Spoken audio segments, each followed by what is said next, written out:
Si chiama Costica Prustrenau, la vittima residente a Canicattì di origine rumena, che ieri sera ha perso la vita nell'incendio avvenuto all'ospedale di Ribera, Fratelli Parlapiano, mentre era in corso la processione del Venerdì Santo in paese. La causa a quanto pare sarebbe stata una sigaretta accesa dallo stesso durante una seduta di ossigenoterapia, quindi si è tolto la maschera per fumare e a causa di ciò una scintilla avrebbe provocato l'esplosione della nuvola di ossigeno che nel frattempo è fuoriuscita. Immediatamente è stato dato l'allarme, i pompieri si sono recati sul posto ma non c'è stato nulla da fare. Costica è stato trovato cadavere e le squadre e i vigili del fuoco nel frattempo hanno evacuato gli altri 4 ricoverati, trasportandoli nelle sale adiacenti del pronto soccorso tra le fiamme e il fumo che hanno invaso il reparto al primo piano del nosocomio e un po' tutta la struttura, ma il peggio è stato evitato grazie appunto ai vigili del fuoco che sono arrivati immediatamente dal capoluogo Agrigento. Le fiamme sono state spente, non ci sono stati altri feriti né intossicati, ma l'intero reparto è stato giudicato inagibile, mentre quello al piano superiore dove si trova la chirurgia è stato evacuato per motivi precauzionali.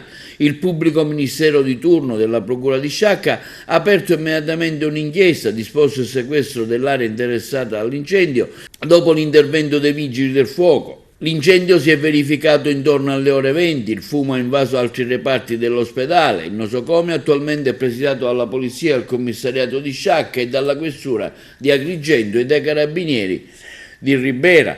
In arrivo da Palermo all'ospedale Fratelli Parlapiano di Ribera il NIAT, nucleo investigativo speciale dei vigili del fuoco, che effettuerà delle verifiche e accertamenti tecnici per chiarire definitivamente le modalità con le quali ieri sera è scoppiato l'incendio dove ha perso la vita, ricordiamo, Prustrenau Costica e reso inagibile un'ala della struttura dell'ospedale Fratelli Parlapiano. Ci siamo subito precipitati, sono venuto, eravamo impegnati per l'orario, erano le 20 alla processione del Venerdì Santo.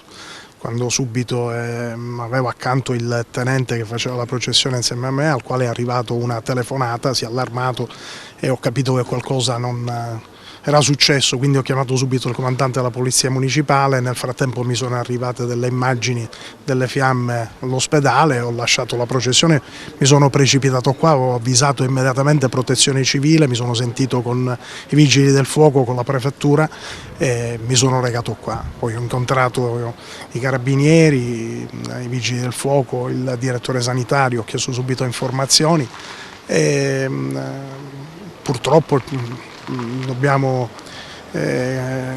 dovuto constatare che ha perso la vita una persona, un paziente, ma per fortuna le altre che erano ricoverate nel reparto sono state tutte evacuate grazie all'intervento immediato degli operatori sanitari, degli infermieri, di coloro che erano presenti, hanno utilizzato subito gli idranti, hanno cercato di sedare, di placare subito. Nel frattempo sono arrivati i vigili del fuoco e quindi tutto è stato domato. E gli altri pazienti ora sono stati spostati in un altro reparto, stanno bene, sono fuori pericolo e insomma una brutta e triste notizia che ci ha colpito e che ha turbato sicuramente tutta la nostra comunità. Sì, ecco, mi porto un paziente, un cittadino rumeno che purtroppo è deceduto. Le cause probabili? Ma le cause probabili, questo paziente era affetto da una grave insufficienza respiratoria ed era sotto CPAP, cioè ossigeno ad alti flussi. A quanto pare ha acceso una sigaretta e ha innescato questo incendio. Quanti pazienti c'erano ricoverati? È un'ala, il reparto ha 2 ale, in quell'area c'erano 5 pazienti che poi sono stati tutti evacuati. E da questo punto di vista io devo fare un plauso al personale sanitario che è stato all'altezza nel mettere in sicurezza gli altri pazienti e nell'intervenire prima che arrivassero i vigili del fuoco con gli idranti dell'ospedale che hanno messo in funzione e con le bombole, gli estintori antincendio. Questo prima di arrivare ai vigili del fuoco.